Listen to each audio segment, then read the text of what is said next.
the New England Patriots, formerly the head coach of the Denver Broncos, and for the Indianapolis Colts for a day or half a day. But yeah, Ben is a very accomplished football coach.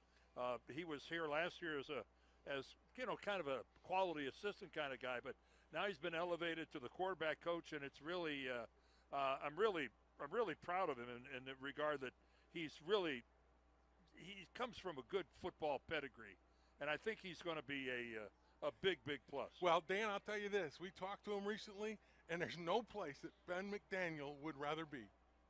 It's easy for me to want to coach the quarterback. It's for sure easy for me to want to coach the quarterback at Michigan. I've told a couple people in the past several days that if you're going to coach quarterbacks in college football, Michigan's at the top of that list. So it's exciting and humbling for me to be able to have a chance to do it. Well, we're delighted to have Ben McDaniel in Ann Arbor. And it's not only the quality of the quarterbacks that are in that room that you've just talked about, but he's an assistant coach for Jim Harbaugh, who knows a little something about playing quarterback and teaching the position. All right, when we come back, we'll get to the scrimmage part where we'll actually start talking about plays, this new offense, where people are lined up. So stay with us. You're listening to Michigan Football from Learfield, IMG College. Welcome back to Ann Arbor. We have started the Michigan Spring Scrimmage on 11-on-11, and Shea Patterson has started this scrimmage at the number one quarterback spot. True Wilson has been his running back. Right now they snap the ball, and a nice pass completion to Ronnie Bell over the middle from Shea Patterson out of the shotgun. Early on, Dan, what have you seen from this offense?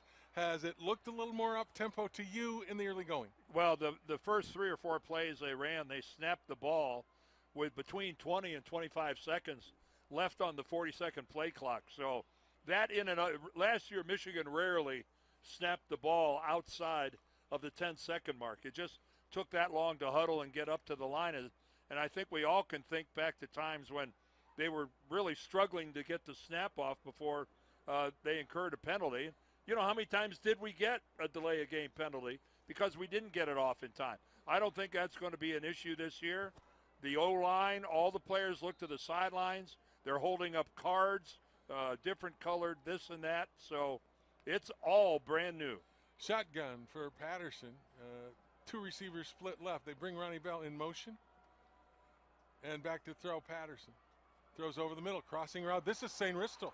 He got it at the 20, beat one guy, and, of course, runs into the end zone, although the defense is no tackling. Tackling. So, but still a nice pass. And St. Ristel, that young freshman, Doug talked about him. We talked about him a little bit, Dan. Yeah. That's the second time he's got the football in this first possession of the offense. Now, Josh Metellus was pretty nearby. I'm not sure he could have prevented the completion. He probably would have made the tackle. And a good year, by the way, for Metellus last year. He was an all-Big Ten performer for this Michigan defense. And again, no huddle. Patterson remains the quarterback. The offensive line, by the way, Stuber right tackle, Runyon left, Bredesen and Owenu are the guards. The center is Cesar Ruiz. And now they call a timeout. And again, this is a scrimmage, but Shea Patterson saw that he didn't have what he needed, and you want to get this figured out in spring practice. So he calls the timeout to go check out with Josh Gaddis and find out what happened on that particular instance. Well, what happened is he only had 10 guys, and Van Summer was very late coming out. Let's go to the sideline now. Doug Karsh with an interview. All right, we are joined by Gina Coleman, who is the Client and Community Relations Director for PNC Bank, and PNC Bank, the presenting sponsor of the Michigan Spring Scrimmage for the 10th year. Gina, tell us why PNC gets involved. Well, PNC wants to be excited about Michigan football like everyone else, and spring means Michigan football. And so we want to join in the excitement with students and alumni in the community to be out here. So it's a great partnership. Tell us a little bit about the halftime presentation, the Sanger Leadership Center of the Ross Business School, honoring some pretty special students today. So students, U of M students participated in an intense competition through the Leadership Conference Crisis Challenge, and it includes the MBA students and undergrad students. It's our 3rd year partnership, and they get to simulate. They serve as senior executives of a company, and they get to work through a crisis challenge, through a 24-hour crisis challenge. PNC employees and executives serve as simulated board of directors, taking them through this really intense exercise. Great leadership development program. We're going to be honoring and highlighting the winners of the team winners during halftime. How else are Michigan and PNC working together? So, as you know, we are the official consumer bank of U of M, and we were voted the best bank by Michigan Daily, too. We just learned by the students of U of M for our banking and product services. So it's great to pair a great university with a great financial institution. The best thing about the program is the financial education that we provide to the students as well. And just so people know, Gina's a college football fan. Oh yeah, I love college football, basketball. Our football season ended a little disappointing last year, but what a great time for sports in general for our Michigan teams, and it's exciting. It's a new season coming, and we're looking forward to it. Gina Coleman, PNC Bank, thanks for your time. Thank you. Guys, back up to you. Thank you, Doug. Michigan's first possession offensively in this scrimmage got down to the 7-yard line where it stalled after a pass to Tariq Black and a run by True Wilson. So Jake Moody has come on to attempt a field goal, and that field goal is good. So the offense on their first possession, even again, there's no tackling. This is just a scrimmage, but they're trying to avoid injury with too much big contact at the point of attack. So Jake Moody puts the offense on top, 3-0. When we come back with the next possession, we'll talk a little defense.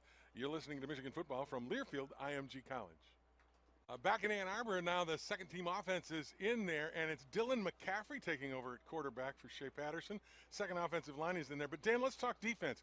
In that first group defensively, it was out there before. The two defensive ends that are in the game replacing Chase Winovich and Rashawn Gary were Aiden Hutchinson and Kwity Paye. And those two guys look like they're in for a big year, I think. We certainly hope so. Kwity Paye got a lot of snaps last year, covering for Rashawn Gary when he sat out those games with his bad shoulder. And I thought Paye really played well. I thought he really acquitted himself quite nicely last year. And Hutchinson got quality snaps. So they're not they're two guys, while they are filling big shoes, they got some quality work in last year. I just want to say one last thing about Dylan McCaffrey, who's running the second offense. He just busted out of there and ran a play for about 20 yards. And the crowd really gave him a nice hand because he looked so good last year. And I think everyone in Michigan Stadium was heartbroken when he broke his collarbone and missed the rest of the year. Yeah, I agree with you, Dan. The offense sputtered out, so both teams go back to the sideline.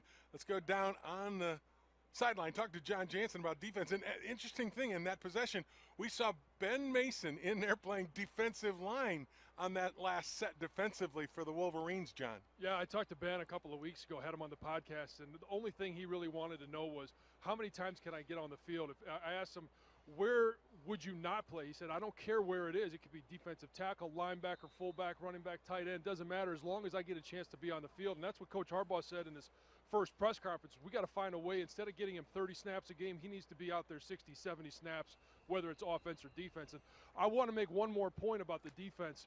When you put an offense like this is with Josh Gaddis, it's going to help benefit the defense because they're going to see this more frequently on Saturdays, and they'll be, I believe, more prepared. So just imagine a top 3 defense that's even more prepared going into the season because they see this offense on Saturdays. That's a good point, John. Yeah. And Patterson's back in there at quarterback. They run option right to the running back, Julian Garrett. And that first-team defense in there, Carlo Kemp is up in the middle along with Donovan Jeter and the defensive ends. Josh Uche will line up down this time, but it's Kwity Paye, Aiden Hutchinson on that defensive front. And they're showing a lot of different looks, Dan. Devin Gill is out there, lined up in the line of scrimmage at linebacker. That won't change. That's Don Brown. There's a different look every snap. And I think that's a really valid point that John just made, because just think back to the last several years, how we have struggled at times against teams playing an up-tempo offense like Indiana. We really had our hands full playing teams like that. Of that time on the snap, Shea Patterson went back to throw, and because of that blitz coming up the middle from Devin Gill, Patterson had to hold on to the football. And now the Wolverines make a change offensively. Joe Milton is the quarterback, but down at the sideline, Crash. Yeah, guys, you're talking about being prepared for these spread speed offenses is what you'll see right out of the gate against Middle Tennessee. And then the next week, Army with with the wing back and the wishbone and the option offense. The triple option. And then the next week, Wisconsin, I formation. Don Brown's going to see it all, and this defense is going to see it all in the first 3 games. Well, Joe Milton goes back to throw on this snap, and he gets sacked. Ben Mason is in there now, Dan, at the interior of that defense. Last year, he's a fullback. He loves special teams. What do you think about Ben as you look at him lined up? He's in that interior defense lined up over the right guard of Michigan. It's a man-size adjustment. I know everybody says, you're a football player and all this and all that. I don't think we can underestimate the Herculean task of a Ben Mason going from fullback to defensive line in this era of college football. It sounds great, but what an extraordinarily difficult transition. The other thing, I think, John, to your point real quickly, that defense will benefit. They have got to get their position people ready to go when they change up in a no-huddle offense. That's going to help them going forward just in setting up. Well, it is, and we all know the rules. If the offense substitutes, they have to give the defense time to make the same substitution. If the offense keeps the same personnel out there, and I'll even go one step further with you talked about the tight ends. When you have tight ends that can play that slot position or they can separate, now you can go from a double tight look with 3 wides to even a 5 wide look and split your tight ends out. It just gives you that many more opportunities and that many more options for Josh Gaddis to go with on offense without having a substitute. Right, and John, we just saw that tight end get deep, and it was the freshman Doug Harsh talked about early, Eric All. He is a freshman out of Fairview, Ohio, 6'5", 225. Just got an 18-yard pass from Joe Milton, who dropped it in nicely. As Milton goes back, he's in the shotgun. He's got 2 receivers left and a wing right. Milton's now going to keep it himself, turn the corner around the right end. There's a situation, Dan. Do you expect to see Joe Milton on that quarterback keep? Because that was a quarterback keeper all the way. Yeah, well, Joe Milton is a big dude. So I'm not worried about Joe Milton running with the football. Shea Patterson was effective running the ball last year. I just think you got to limit his reps. Shea's not exactly a formidable physical presence. But, hey, we saw him last year out in the open. He's got fine speed. Luigi Villain just made a tackle on Garrett as the Milton-led offense has moved the ball down to the 32-yard line going toward the south end zone here at Michigan Stadium. In my estimation, the quarterback we have who can really run is Dylan McCaffrey. Back to throw Milton. He's going deep down about the 10-yard line. I think he's looking for his running back there, or no, wide receiver. That's Jake Martin. Overthrew him just a little bit. What about the corners? Now, Lavert Hill is not here, guys. He's out with injury, but Ambry Thomas is going to get a shot. Jalen Perry, the young freshman out of Dacula, Georgia, will also get a shot. And Jalen Kelly Powell, who's been here before playing safety, he might get some cornerback position. Vincent Gray is another guy that's really in the mix to get a lot of snaps. On that play, they go around the right end, and the Wolverines get 7 yards before he's brought down real quickly down at the sideline. Doug Harsh. Yeah, I just want to help you out a little bit here because these are not household names carrying the football on this drive. No. It's Julian Garrett, who you mentioned, who's 5 foot 9 inches tall, 200 pounds, out of Centerville, Virginia. And the other one is Nicholas Capatina, number 20. He is also 5'9", and he's got the ball now down the near sideline. And Capatina got down to the 10-yard line, but there's a flag thrown in the area where Tariq Block was blocking one of the defensive backs. So we don't know whether we're going to get a hold down there. But that was Anthony Capatina. You're right, carrying the ball around the right end. Milton has been the quarterback in this set, and the backup offensive line is in there. Mayfield is the right tackle. Stuber's in there right now at the right tackle. And you've got Spinalis at center, Huntingford and Filianga at guards, and Ryan Hayes, the true freshman out of Traverse City West High School, is the left tackle. He looks like the guy that's going to be backing up John Runyon this year at left tackle, that true freshman, doesn't he, Dan? Well, I think it's his job to lose. I'm talking about being Runyon's backup. And, yeah, Traverse City West High School has turned out a lot of good players. And Ryan Hayes, the redshirt freshman, is one of them. Michigan setting up now after the penalty, takes the ball back to the 21-yard line. I just love this look, though, of with no huddle. Wing, look to the sideline. Wing, I love it. Yeah, wing right, 2 receivers split left. They go left to the slot receiver. Again, high pass, try to drop it into Tariq Black, who was lined up in the slot, and he could not run it down. A little overthrow there from Joe Milton. I can't help but express some disappointment that when I look at Tariq Black, that this new offense is getting installed, and Donovan Peoples-Jones and Nico Collins haven't been able to participate this spring. That's a real detriment, and it's a real shame they weren't able to get on the field at all this spring. Jamon Green was covering on the last play. Now they'll try the field goal. This time Quinn Nordine will attempt. It'll be from 39. He's got all the leg in the world, and he's got it. That one from 39, the ball went up over the top of the 2 uprights. So basically the offense has gotten 6 points out of this controlled scrimmage at this point. When we come back, we'll have more from the Michigan 2019 spring scrimmage. You're listening to Michigan football from Learfield IMG College. Michigan's spring scrimmage continues here in Ann Arbor. Back at quarterback on offense for the Wolverines is Shea Patterson. Just gave a jet sweep to Mike Sanristel. Patterson straight back to throw, looks, throws. He's got a wide open Sean McCunin, overthrows him. Covering over there was Kalik Hudson. Before we get back to the action, let's pause 10 seconds for station identification. You're listening to Michigan football from Learfield, IMG College.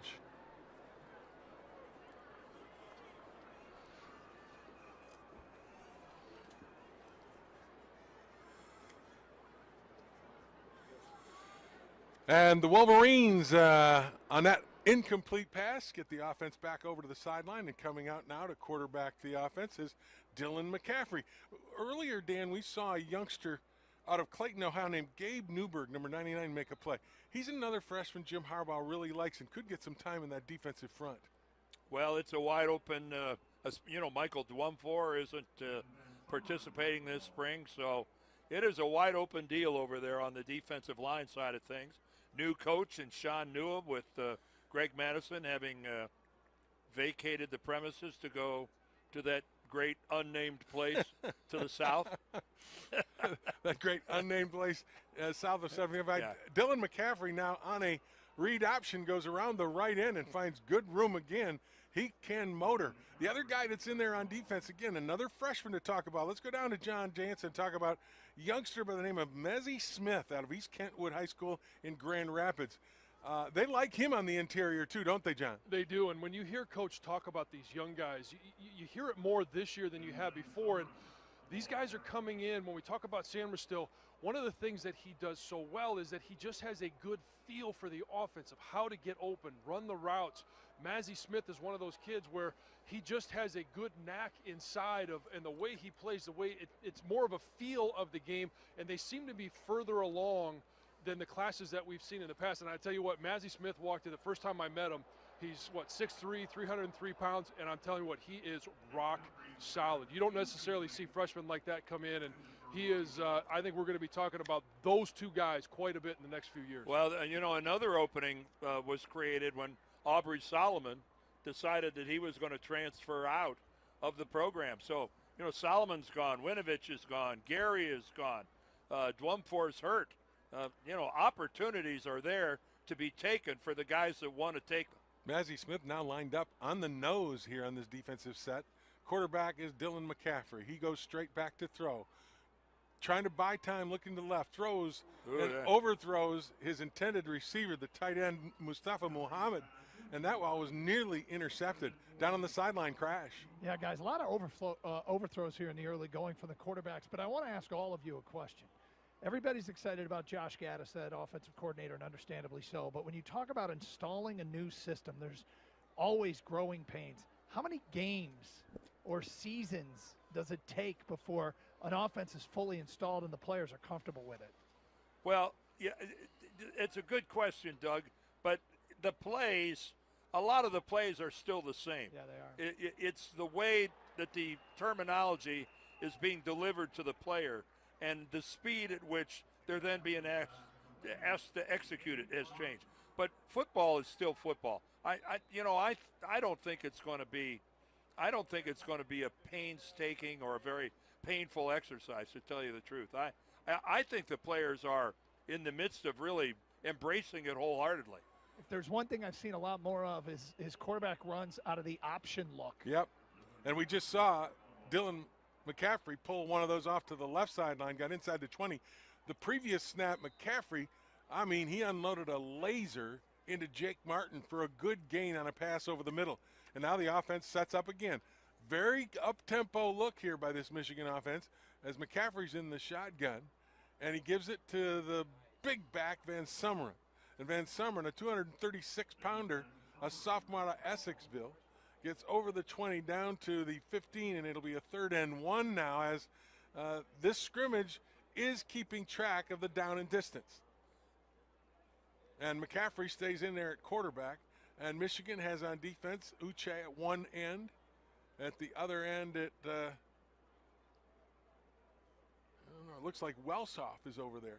This is, again, a keep around the edge as they give to Van Sumeren on the running play as this offense continues to move down toward the goal line. And you know, the one good thing, going back to Doug's question about the pains of implementing this, one of the big pluses in my mind is Greg Warner, the offensive line coach, has always been in this system. Last year was the first year he had to coach where a team actually huddled. So this is playing to his strength as a coach. And I think his addition last year was one of the best things that happened to Michigan football all year. Michigan will try a field goal now as Jake Moody hits it from the 28. It'll be a 38-yard attempt, and it's good. So Moody, speaking of that special teams, guys, Moody and Nordine, Jim Harbaugh said in one of his previous press conferences, they are almost dead even for the starting job at kicker. And that's an interesting battle that we're going to see heading into the fall. Nordine and Moody. Moody came in at the end of last year to spell Nordine and was off the charts good. 10 of 11 or 12 or something like that. Yeah. And so Nordine his job isn't his for sure. We'll continue with the Michigan 2019 spring scrimmage. Stay with us. You're listening to Michigan football from Learfield IMG College. Jim Brandstatter, Dan Deerdorf, John Jansen, Doug Karsch back in Ann Arbor at Michigan Stadium with Michigan's spring football scrimmage for 2019. We just saw Shea Patterson at quarterback get rid of the football on an attempted screen. He would have been decked by Kalik Hudson coming in on a blitz. And speaking of Kalik Hudson, playing some outside linebacker, Doug Karsch, before this scrimmage, you talked about that Devin Bush character that really lit up the stage a couple years ago. Who's that middle linebacker now? I mean, no, Josh Ross is hurt and not going to play.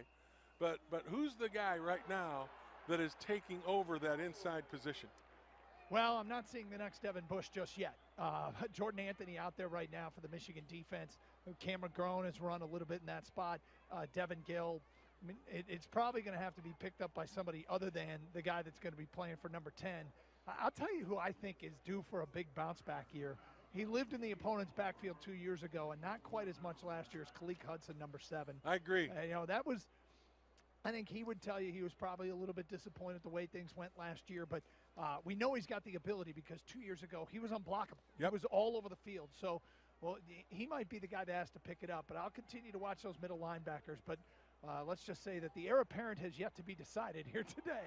Well, a little crossing route there to Ronnie Bell, who broke a tackle at the 30 and tries to get into the end zone and does. Now, the referee's going to give him that full touchdown, and the referees will. So they're going to say the Blues scored on that, and he actually broke the tackle of Josh Metellus. In the secondary, they had Brad Hawkins and Metellus playing the safety position on that snap. But the little crossing route from Shea Patterson to Ronnie Bell, who turned the corner, broke a tackle, and went the distance from 32 yards. I've got a question for John and Doug. Rumor on the street is that Big Mike Owenu has dropped a couple bags of donuts. And so it's an interesting way of saying he's been on a diet. Yeah, so I'm interested to see what's the visual. What's the visual test, the eyeball test from you two? I can confirm that. He does look like he's lost some weight. And I've talked to Coach Ben Herbert. I've talked to Ed Warner. And they've all talked about the fact that he's lost about 15 or 20 pounds, is leaned up, and it's something we've talked about. Well, John, I wouldn't go that far. I'm not sure leaned up is the. Okay, well, It's all relative. it's all relative. Yeah, it is. Exactly. So, but yeah, they like his ability to move a lot better now. And, Great. and the concern isn't necessarily his movement. We've talked about that for the last couple of years. It's going to be his conditioning. If Right. you're gonna have 90 to 95 plays in a game, you better not be swallowing all those bags of donuts. Yeah, no, that's good because the man can be the immovable object. He is a large human being, and a loss of 20 or 25 pounds. No way that doesn't help him. Yeah, and the other thing too is we all know that, you're not going to. You talk about the immovable object. You're not going to run straight through him, so he has to block movement. They're going to put movement in front of him every single time. You're right. Nobody wants to just stand there and go toe to toe with him. That's not good. Guys, on that last touchdown, Metellus actually limped off the field. They're working on his left ankle. Don't want to see him the rest of the day then. Let Josh Metellus sit it out because you want your starters ready to go in August when the Wolverines open up against Middle Tennessee.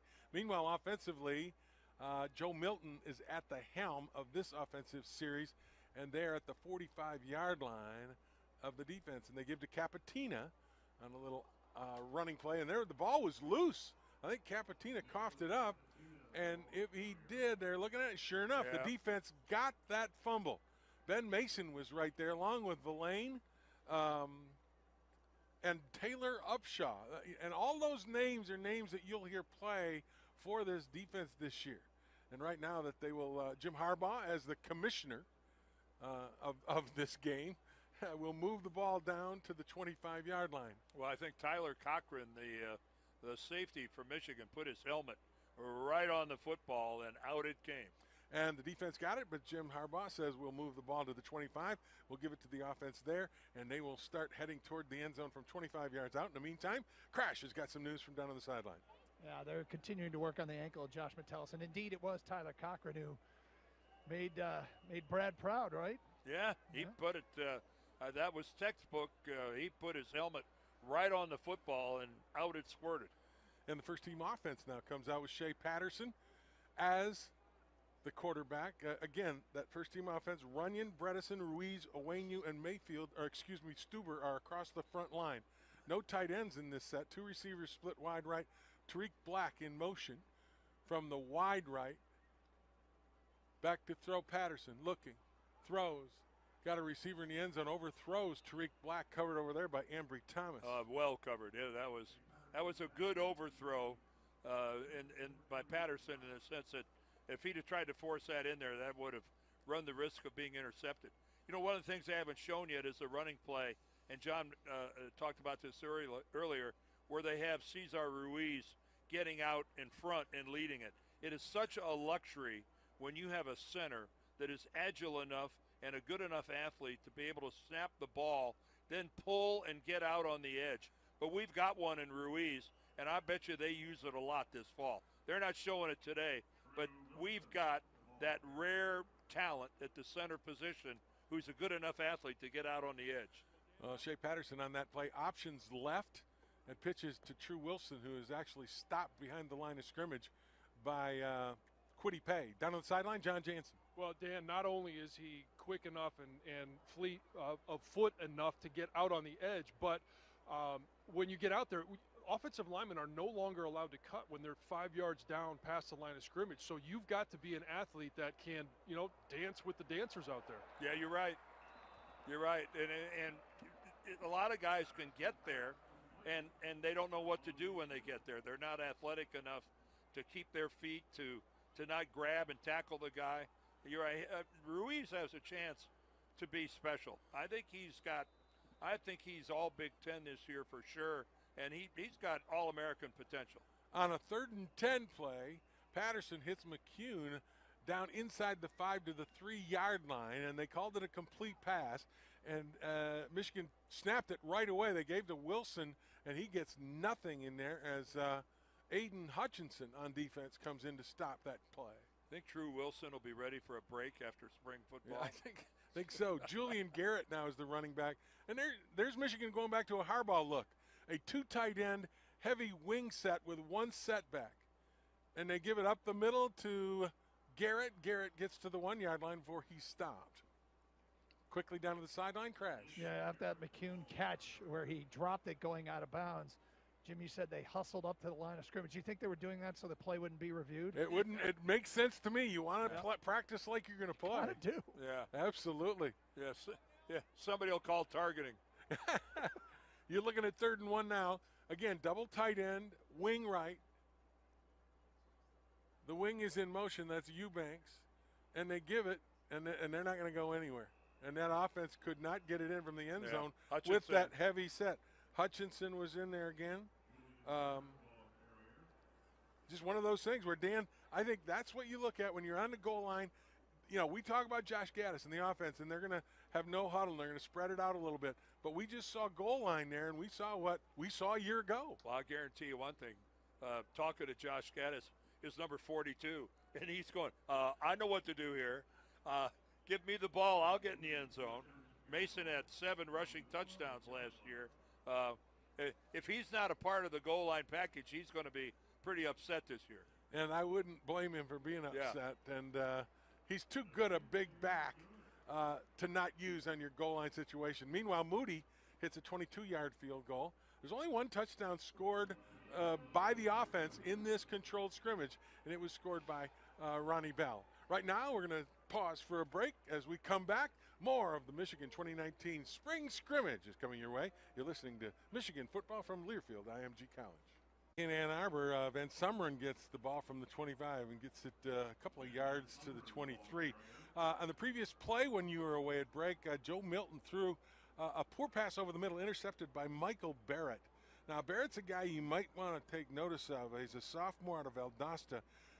He's wearing the same number as Josh Uche, but he plays linebacker. He plays that Viper position, and he could get some time this year. Well, he won't be wearing it this fall. Boy, there's a big hole up the middle now for Van Sumeren, and Van Sumeren takes it all the way down inside the 20 to the 17-yard line on a straight dive as Dylan McCaffrey is the quarterback for this outfit, and True Wilson is the running back. 2 receivers split wide left and tight end. And also in this offensive set, Jalen Mayfield is over there at the right tackle spot with the first offensive line.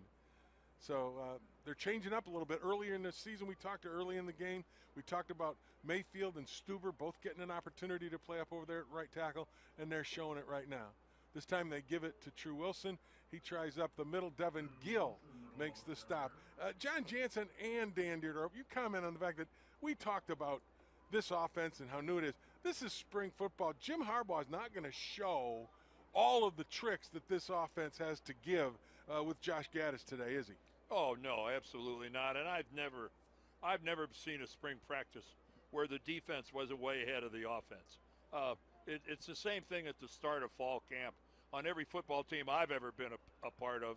Offensively, you feel kind of stupid for a while because it just the timing doesn't come as quickly as it seems to on the defensive side of the football. And when you say that, it worries me because I felt stupid my entire career. Well, and let's be realistic. Offensive players are so much smarter than defensive players. Oh, anyway. Yeah, all you got to do is look at the playbook. The offensive playbook is hundreds of pages long. Absolutely, The John. defensive playbook, you open it up and there's a picture of a football and a line that says, go get it. That's it. That's it. So, John, how about your take on what Harbaugh and Gaddis are showing the film crews and the spies that are in the stands? Well, there's some people here that are taking a look at it, and he's not going to show anything. I'm actually surprised to see the cards on the sidelines and some of the different things in terms of communication that they're using. I didn't even think I would see that. So we're not going to see guys used in different formations. We're not going to see different, route trees. This is all standard stuff all spring long. Well, one thing we just saw, though, is Dylan McCaffrey again getting on the edge and taking off with the football. I was going to say, the guy's got a burst. Dylan McCaffrey has shown, I think, the best running ability of any of the quarterbacks here, and the shiftiness, Dan, and the decision-making that a running-type quarterback has to make. Well, he only ran the ball 10 times last season, but he had a 10-yard per carry average. I mean, the guy is, of course, right up to the point where he got his collarbone broken running the football. But I like everything I see from Dylan McCaffrey, and I'm not starting a controversy here, But Shea Patterson, if he feels hot breath on the back of his neck, it's Dylan McCaffrey's. And guess what? For not wanting to start a controversy, you just did. Well, I'm thrilled to say it. Competition is what makes good football teams, and Dylan McCaffrey wants to play. And McCaffrey is rolling out to the right now, and now he gets sacked back there at the 7-yard line by Khaleke Hudson chasing him down. And that's a play where he's trying to extend it with his feet, but boy, a quarterback, you got to have eyes in the back of your head. I wish we had that kind of competition at every position on this football team. It would make us better. Well, guys, when you talk about competition, yeah, I don't want to make a competition where there isn't one at the quarterback position either, but let's think back. I can't remember if it was Penn State or Wisconsin last year where Shea Patterson had one of those read options where he kept it and was tackled on the 5-yard line. Later in that same game, we saw Dylan McCaffrey run the same play, and he's sneaky fast. He walked away from the defenders.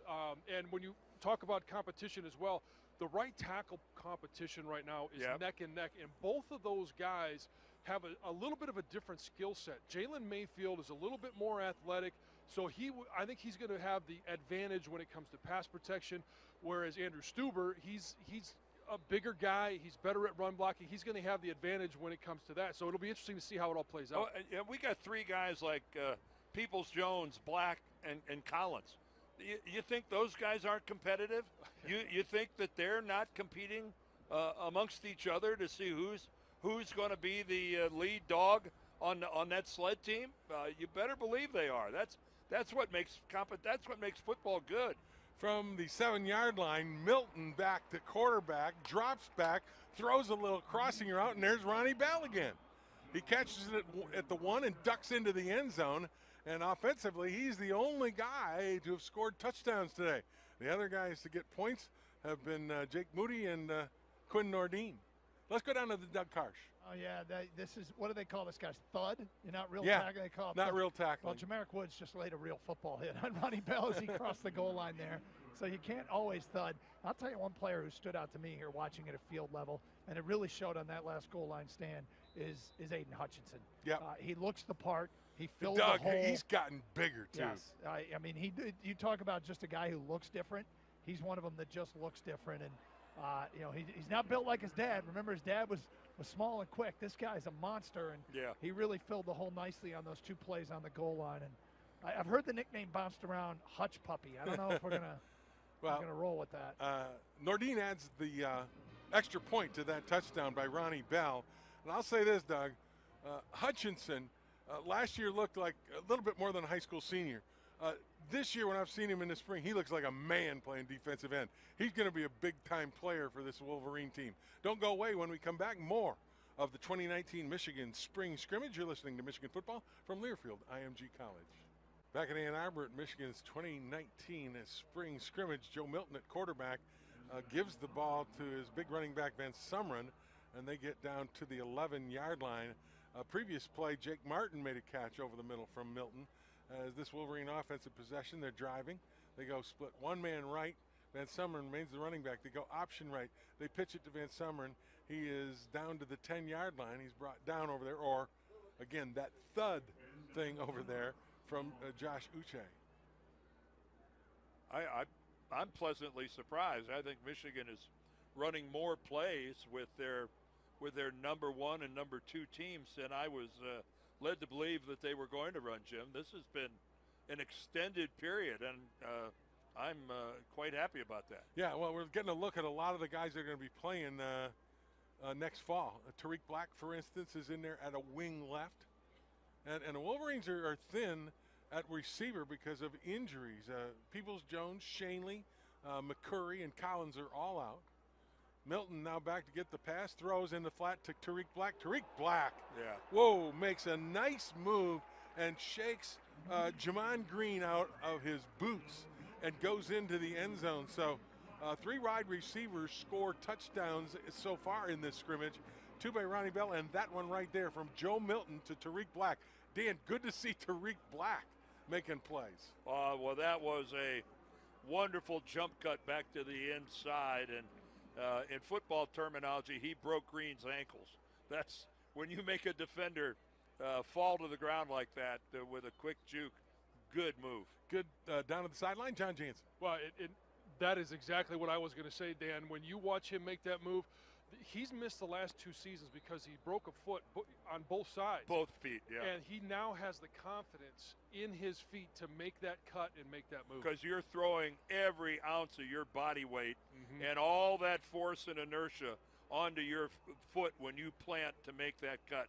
And, John, I couldn't agree with you more. That shows that Tariq Black isn't even thinking about his past injuries, and that's a great sign. A 2-point conversion try by Joe Milton is a run fake to the right, and he kept it and went around left end. He did not get into the end zone. Oh, no. So the 2-point conversion fails. Oh, the shame of it all. Down to the sideline crash. Yeah, guys, my favorite thing about that touchdown pass is that Joe Milton delivered it in the face of a blitz. Now, he knows he's not going to get hit today, but he had to get rid of the football quickly before the officials blew the play dead. We saw Shea Patterson earlier in this scrimmage complete a long touchdown pass that was called back because the officials had already blown the play dead, saying he would have been sacked. So Milton had to get rid of it, read it quickly, and delivered the ball on the money to Tariq Black. Milton's wearing that Mays jersey. What does that mean, Dan? Can't be touched. Hands off. Yep. Right now, Shea Patterson comes back into the ball game. Now, Joe Milton, quarterback. Joe Milton is technically a sophomore, but with the more liberal redshirt rule, he didn't have to burn a redshirt last year, no, did he? He did not. So he's technically a redshirt freshman. He still has 4 years of eligibility left. Correct. Long pass down to intended down there for St. Ristel by Patterson. That's thrown to the inside, and Brad Hawkins picks it off. Michigan's safety, the 6'1", 213-pound junior out of Pennsauken, New Jersey, picks off Shea Patterson, who was looking to get Mike St. Ristel the football, and intercepted. The defense holds. Well, I don't know if it looked to me like Patterson was attempting to throw back shoulder to St. Ristel, and he kept running the pattern. And, when a quarterback is going to throw back shoulder, he's throwing to a spot. And if the receiver keeps going, ugly things can happen, and that's what happened right there. Well, right now they're placing the ball at the 5-yard line. And again, let's talk to you about what this scrimmage is all about. What you do is you put your team in a position. And right now they're running 1st and goal from the 5. And they've got a group of offensive plays they want to run, and so they're practicing them right now. Jim, on the script, there was going to be some live goal line where it was going to be full-speed tackling. Let's see if maybe we've moved into that period. Well, McCaffrey's the quarterback, and he brings a man in motion, and he gives it to his running back who gets thrown down. This is full-blown tackling. Yeah. And that time, Cam McGrone, the sophomore out of Indianapolis, you've heard Doug Karsh talk about him at inside linebacker, makes the stop. This is live. This is live football. Yeah, now. This is live football now. Crash, what do you got?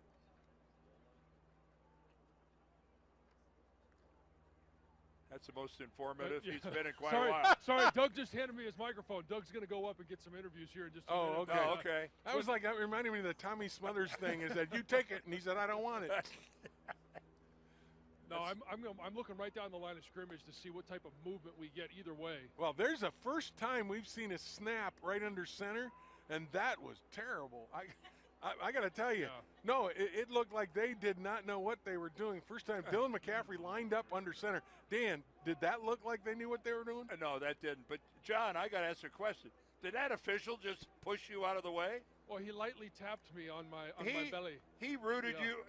But the benefit I have, though, is I think he's only about, 5'2"? Well, I know. I don't know. If you stand in the right place, I can't even see I was going to say, John. That's my bag of donuts. Back to throw McCaffrey. He goes to the flat, wide open. This is a touchdown. This is a touchdown. His running back is over there, and that's Capatina that makes the catch from his running back position wide open.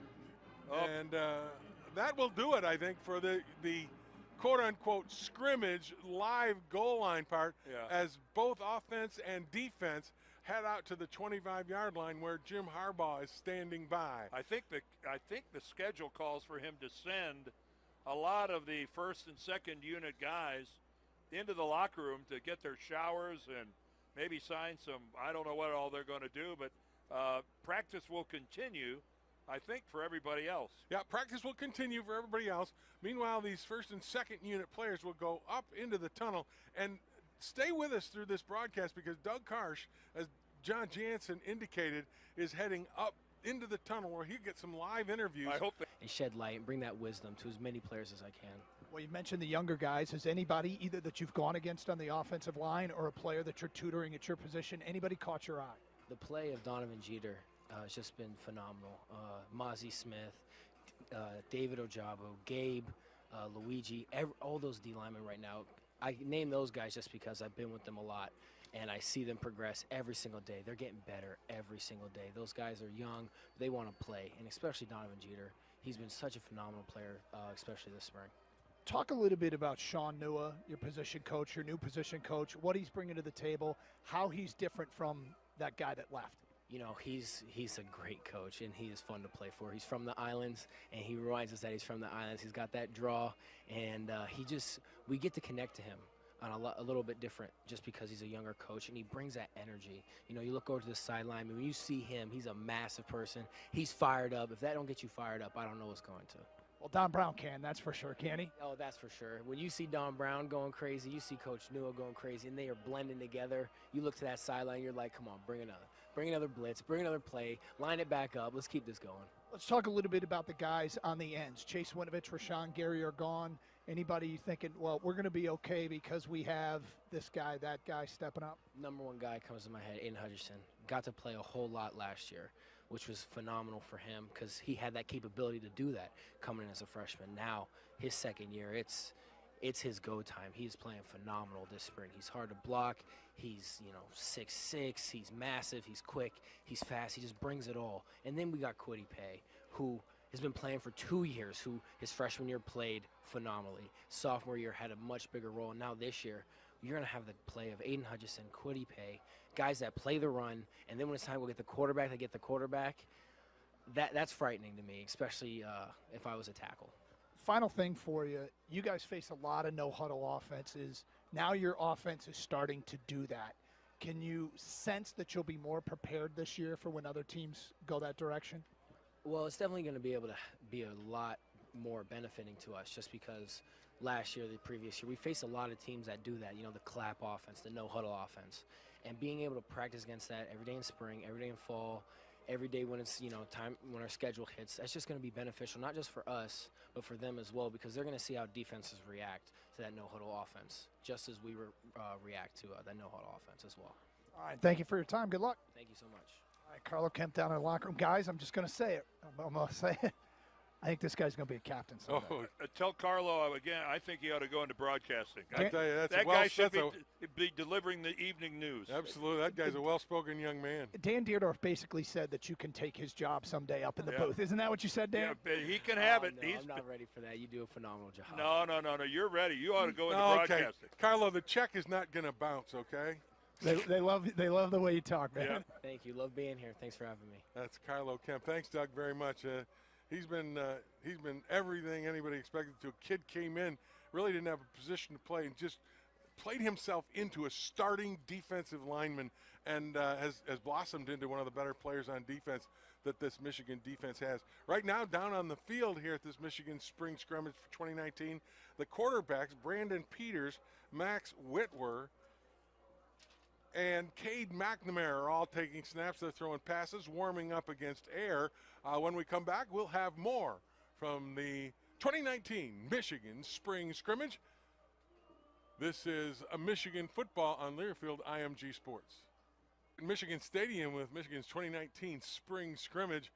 We've seen the first and second teams come out and have a pretty good scrimmage, a good practice, and saw a lot more of the ones and twos out there scrimmaging. We saw a live goal line. We talked to you all along about where they stand, and based on what we saw, the quarterback position between Shea Patterson, Dylan McCaffrey, and Joe Milton, I think you got to say, Dan, that Shea Patterson and Dylan McCaffrey are 1 and 1A, and probably Joe Milton number 2 based on what we saw in that first hour and a half of practice. Well, I think Shea Patterson is certainly the number 1 quarterback, but I don't think there's any question that there's a pretty wide gap between Dylan McCaffrey and Joe Milton. And the other thing I think to say is that, well, maybe Dylan McCaffrey isn't the starter, that Shea Patterson is the number one, and I think I'd agree with that. The fact that if Shea would go down, I don't think there's any question you'd have a lot of confidence in number 10, Dylan McCaffrey, to come in and run this offense. Absolutely. And let's be realistic. The Jim Harbaugh is all about meritocracy, that it is a merit-based system, and that opener on August 31st is a ways away, and anything could happen. You heard us talking about the quarterbacks, Shea Patterson, Dylan McCaffrey, up in the locker room right now. Doug Karsh is standing by with that number one quarterback, Shea Patterson. All right, guys, thank you very much. And Shea, first of all, just kind of tell us how spring has gone for you. It's gone great. It's obviously exciting to get back out there with the guys. Offense is coming along really well. Defense is great as always. So it's been fun. We've been competing. Yeah, the different offensive coordinator, different position coach. Are things dramatically different for you guys in the quarterback room? That's just what comes along with the sport. It's a business, and things change from year to year. But as far as Coach Gaddis and Coach Ben McDaniels, it's been nothing but good. Learned so much from them already, and they've already made me a better player. How similar is the offense you guys will be running to last year, or when you played at Ole Miss? Are there comparisons? Well, there's a couple similarities. I mean, there's quite the difference in all three of them. I think each one of them have their own, specific goal, and ours is speed and space. So I think it's going to be playmaker driven. Well, which one of those playmakers have stood out to you so far this spring? Man, there's with the injuries we got going on with Nico Donovan and Christian Turner going on, a lot of young guys have really stepped up. Mike Samstro, he's had a tremendous spring, making plays every single day. Ronnie Bell, as you guys saw in the spring game, he's a playmaker in himself. Sean McCune's just the way he's transformed his body and his speed, and his route running has really progressed. So I'm excited for all of them. How about the quarterback room? It seems like you guys have so much talent there. How do you feed off one another? I'm not sure how it is, with the other guys. We have a really talented group, and we all feed off each other, and we compete every single day. But at the end of the day, I'm competing with myself. I'm going to be better than I was yesterday, and I think that should go for the rest of them. Obviously it's a competition, but at the end of the day, I'm going to compete with myself. Final thing for you, Shea, here is everybody's talking in the offseason about the offense. Is it really going to be dramatically different? Like, are you as excited as the fans seem to be about what you guys might be able to do? Just tune in, wait and see. I can't prove anything to the season, so I just have to wait and see. Shea, thanks for your time. Thank you. Shea Patterson down the locker room, guys. Back up to you. Thanks very much, Doug. Thank you, Shea. And right now we're looking down on the field. A lot of special teams, a lot of field goals going on. And right now, Quinn Nordine setting up for a 50-yarder. And he got plenty of leg on it and nailed it. Wow. From 50 yards that ball easily. Was well up into the net. Yeah, Quinn Nordine and Jake Moody, they have been working from about the 20-yard line on out. And that time, Nordine pounded it from 50. Would have been good from 55 or 60, Dan, don't you think? Yes. That ball was a good, I'd say 20 feet up into the net. How about this one? They're lining up now for a 60-yard field goal. And this will be Jake Moody with the attempt. Cheeseman with the snap, the hold by Hart. The kick is up, and the kick is just short. So Moody on a 60-yarder can't knock it through. We'll see if they give that was right from the middle of the field, too. They're letting Quinn Nordine move the ball up a little bit. No, it's back at the 50. He's going to try a 60-yarder. This one a little bit more toward the right hash. Kicking into the north end zone. This time it's Nordine.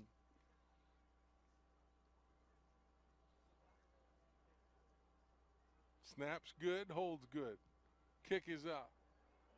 This one is just short. Closer. 60 yards. A little closer. Yeah.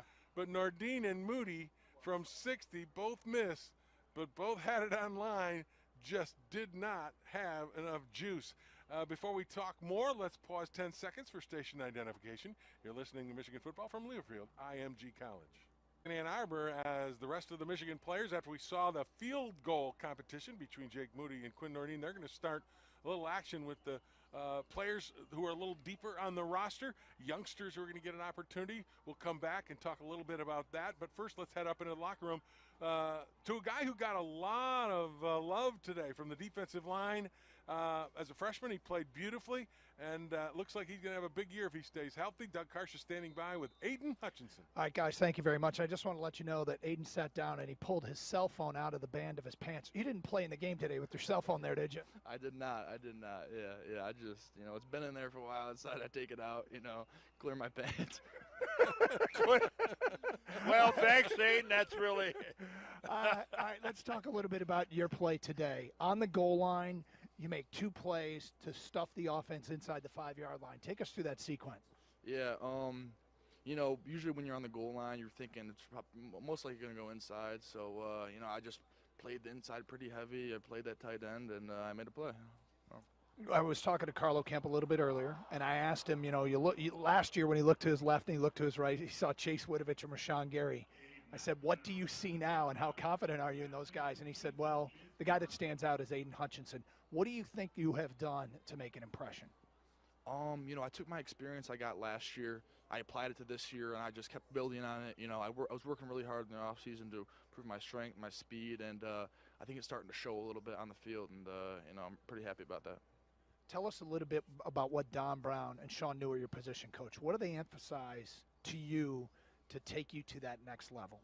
Right. They emphasize, aggression and technique, keep going 100% hard as you can, but then again, don't get too wild, keep that technique and stay sound. And I think Coach Newell and Coach Brown really emphasize those things. When you get away from the coaches and you have downtime and then you get Coach Dad, who is an All-American, how much does he talk to you about your game? Yeah. My dad has been tremendous for me. The other day I was talking to him about 2 or 3 hours about the practice I just had and the little things I got to work on, and man, he's done a ton for me, and I can't be more thankful to have a dad that has been an All-American here and has that much experience. Do you ever watch his film and try and pull anything from that? I do. I have watched his film. He's got a bunch of discs.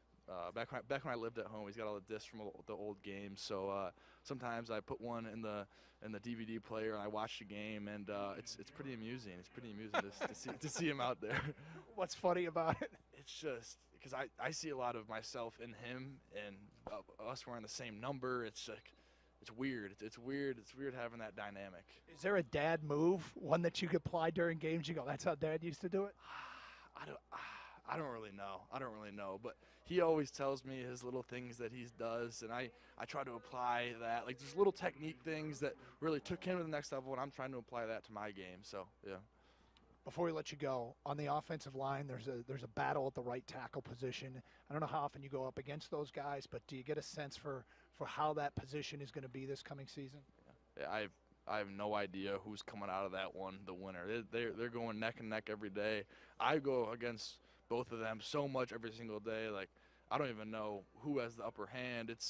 They're really going at it, and it's really fun to see.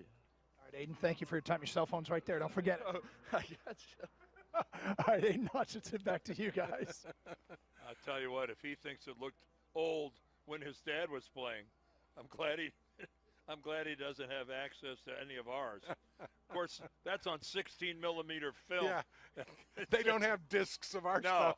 No, and it's in black and white. All right, when we come back, we'll get back to the action down on the stadium floor as the guys lower on the depth chart are moving out. Good passing early from Cade McNamara. But first, let's take a break. You're listening to Michigan Football from Learfield, IMG College. Back in Ann Arbor on the floor of Michigan Stadium, scrimmage continues as guys lower on the depth chart are getting an opportunity to play. We have seen quarterback Cade McNamara, the freshman out of Reno, have a couple of completions. Good one to Brendan White, another one to Jake Martin as the offense has moved the ball down inside the 5-yard line. The other guy that we look at on defense, and he's a young freshman, early enrollee, John Jansen. He's from Aberdeen, Scotland, went to Blair Academy in New Jersey, but Jim Harbaugh has been very high on a defensive tackle named David Ojabo, 6'4", 252. Can you tell us a little bit about David? Yeah, when I get a chance to watch him, especially in individual drills, when he's getting a lot of work, he does a great job of his get-off. What I mean by that is a lot of times defensive linemen when they come in and they're young or they're inexperienced and they're trying to do something special, trying to make a name for themselves, they'll take a gigantic first step because they think that gets them upfield faster. I used to love playing against guys with that big first step because it gets them off balance. They have no base anymore because they're too narrow, and they get hit, they fall over. He does a good job. Instead of that one big step, he'll get 2 or 3 in, and he uses his hands extremely well for a young guy. The thing that'll separate good defensive players from great defensive players is the use of their hands, and he so far has been able to, have those hands fights with Ben Bredesen, with Andrew Stuber, and he does a good job of cleaning his hands and getting them back into his target. Well, when they're young like that and they're able to make those plays with their hands, that's being a step ahead of the game, because that's really what you learn as you get older. If he's already got a little bit of that going for him, man, good for David Ojabo. The Wolverines were inside the 5-yard line. They could not score. 3 handoffs to running back Julian Garrett. They weren't able to get in the end zone, so they'll try a field goal here as that offense tries to get 3 points. By the way, we haven't talked about a punter yet, but Will Hart is the holder for these field goal attempts. And Will Hart is an all-Big Ten, All-American type performer. We expect the punting game to be absolutely spectacular this year if Will Hart can continue the kind of year he had a year ago. He averaged 47 yards. I know, and the return game with Ambry Thomas and San Ristel should be also in good hands, punt and kick returns. Yeah, and DPJ did a nice job last year with punt return. And don't forget Ambry Thomas. He was the guy that got Michigan off the dime against Notre Dame with a kickoff return for a score. Right now, back up into the locker room. Crash, who you got? I got Andrew Stuber from the Michigan offensive line, and we just talked with Aiden Hutchinson, and I said, all right, what about that right tackle position? And he said, I have no idea who's going to win that. And he said that you guys are neck and neck. Talk a little bit about your battle going on right now with Jalen Mayfield.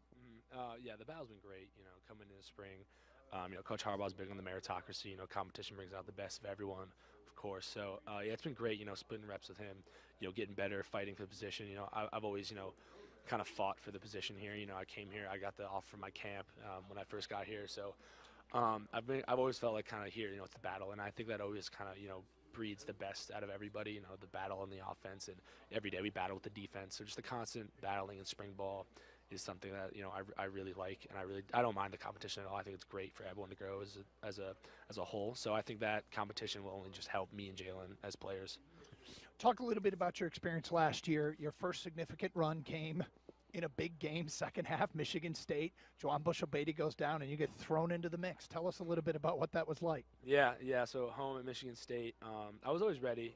I knew Juwan's had some injury trouble in the past, and he's a great player. So I knew I'd get my calling at some point. So when that happened, second half, I saw on the PAT, I ran out there and I saw him down on the ground, and I kind of said, all right, I think this is it. Then we go in there. I knew we had to close the game. I knew it was kind of, we just had to get those first downs.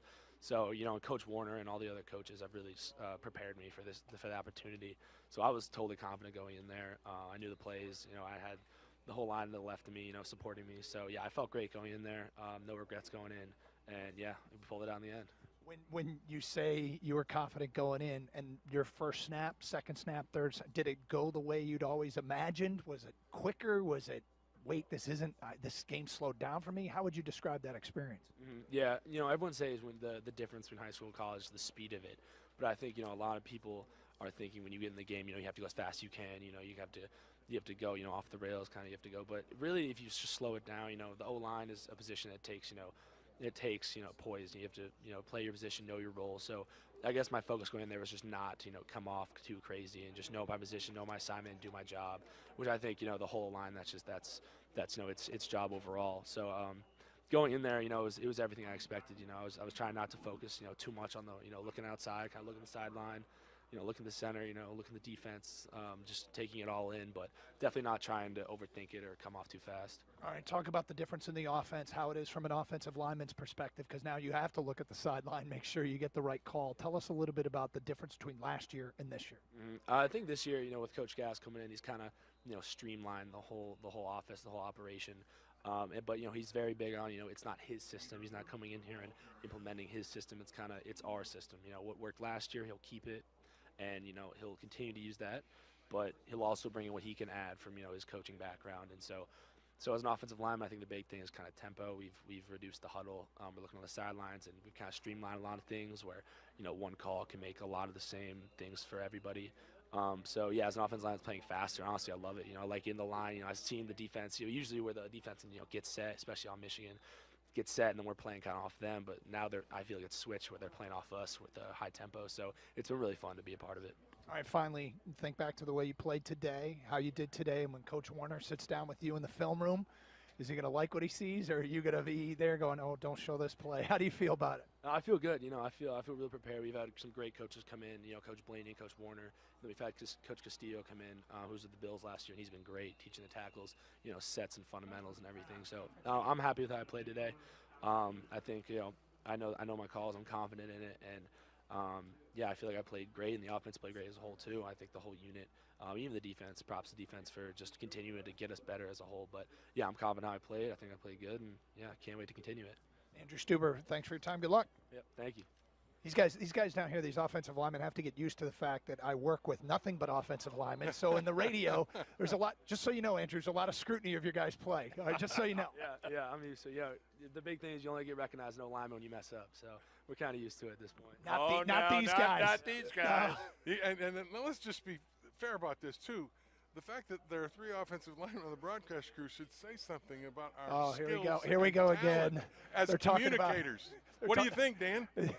I have nothing to add to that brilliant statement. Back me up a little here. Didn't you hear what I said? I know. have nothing to add to that brilliant statement. How about you, John? Well, I would like to decipher what Andrew Suber said at the beginning of his interview there, where he was talking very nicely about the competition. It's been an honor to share the reps.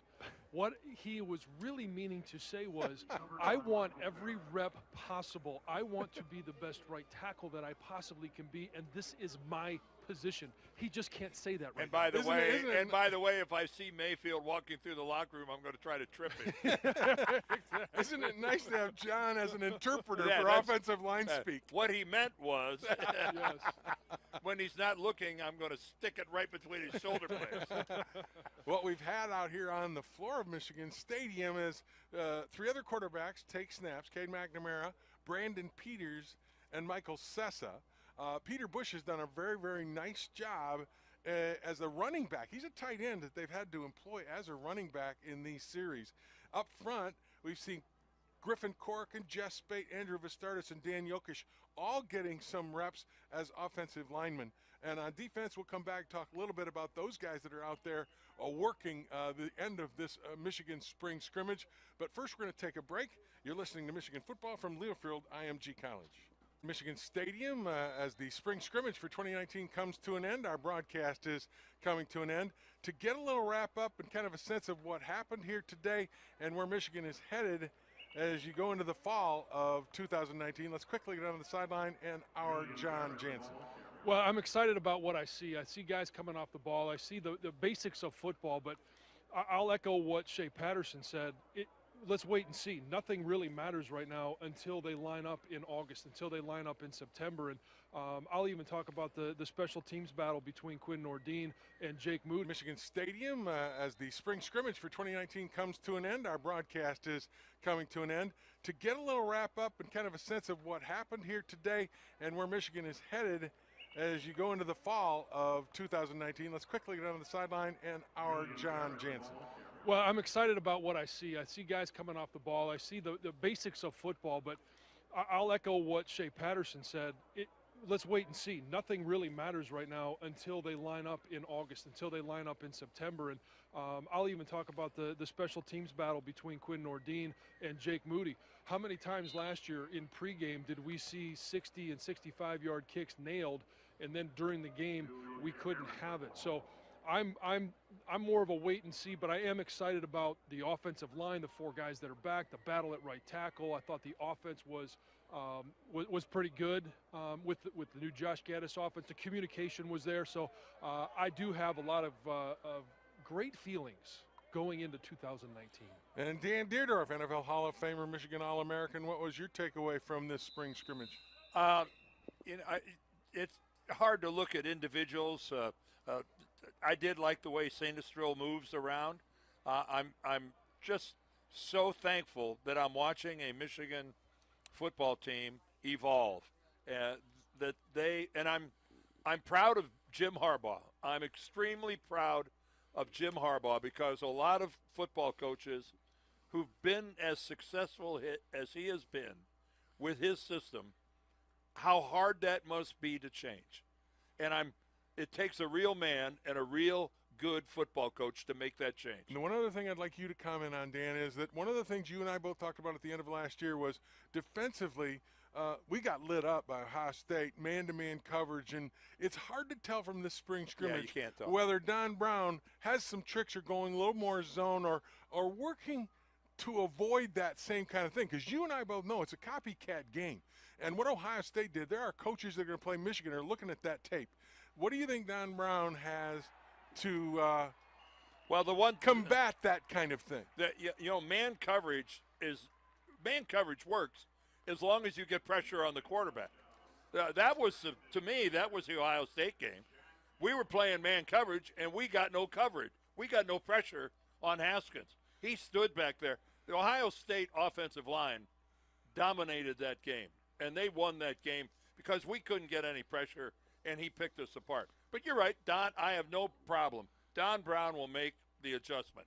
I'm just proud of Jim Harbaugh and the direction that he appears to be taking this football team in regards of making change for the betterment. Well, we'll end this spring scrimmage on a high note. Down on the field, Brandon Peters just threw a touchdown pass to Jack Young, as you heard a little roar from the crowd that's left here at Michigan Stadium watching the end of this spring scrimmage. That'll do it from us here in Ann Arbor. I want a special thank you to the PNC Bank people for sponsoring the spring scrimmage. Also, special thanks to, of course, Dan Deerdorf. My partner up here is the color analyst, to John Jansen on the sideline, Doug Karsh on the sideline, and up in the locker rooms, Tony Butler, our producer engineer, Dick Calderazzo, our spotter today, Kathleen Stevens, our social media director, associate producers Robbie Timmons and Debbie Deerdorf, and our catering outfit, Newman Catering. We appreciate that. Thanks for all of you for joining us today and being involved in Michigan's 2019 spring scrimmage. Don't forget, next time we come your way, it's going to be late August from right here in Ann Arbor as the Wolverines take on Middle Tennessee State in the opener in what will hopefully be a Big Ten championship season. Join us all then next August for Michigan Middle Tennessee State. Thanks for being with us today. You're listening to Michigan Football from Learfield IMG College.